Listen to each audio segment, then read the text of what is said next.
Of all the acclaimed titles in Nintendo's long-running fantasy video game franchise The Legend of Zelda, the darkest and saddest of them all is 2000's Majora's Mask. Originally released for the Nintendo 64, Majora's Mask served as a direct sequel to Ocarina of Time, with Link exploring a strange, parallel world to Hyrule known as Termina.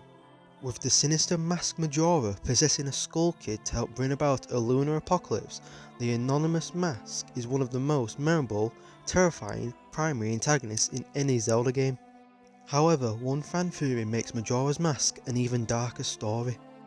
The number 5 shows up a few times over the course of Majora's Mask, from the transformation masks that Link faces over the course of the game, including Fierce Deity Mask and Majora's Mask itself, to the guardian giants freed by Link at each of Termina's temples to stop the moon from colliding with Clocktown, with the moon itself counting as the 5th colossal entity. When Link is transported onto the moon's surface for a final showdown with the evil Mask, he finds a dreamlike world where 4 masked children play around the 5th child wearing Majora's Mask and keeping to himself.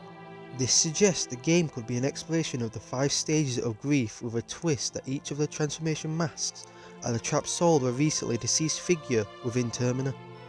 While exploring Termina, Link encounters the ghost of Daimani, the Goron chieftain, who recently fell to his death in a chasm outside of Snowhead Temple. He passes on the Goron mask, allowing Link to take his physical form while wearing it.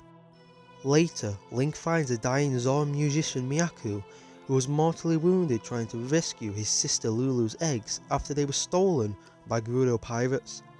After Miyaku passes on, Link gains the Zoran mask that allows him to assume Miyaku's form while wearing it.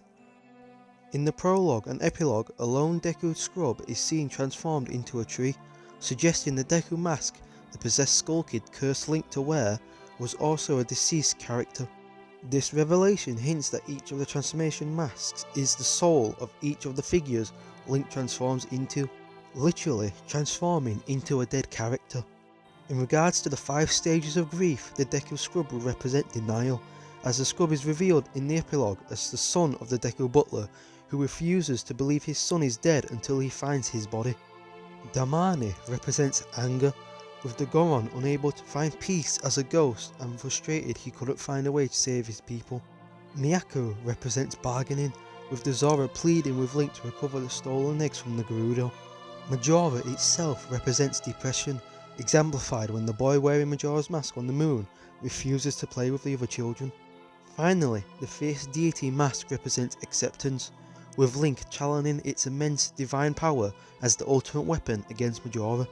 Fans of Majora's Mask have long praised the game for going deeper with its narrative than other Zelda games. A prime example of this is the dark truth behind the first 3 transformation masks, and what each symbolise in a game that served as a meditation on the end of the world and how different people react to their own mortality. More than the sweeping fantasy epic that endeared Ocarina of Time to gamers worldwide, Majora's Mask shows a more vulnerable, introspective side to The Legend of Zelda, one that has players comparing notes on its themes over 20 years later. With that being said, this has been Second. Please share, like and subscribe, and thank you so much for watching.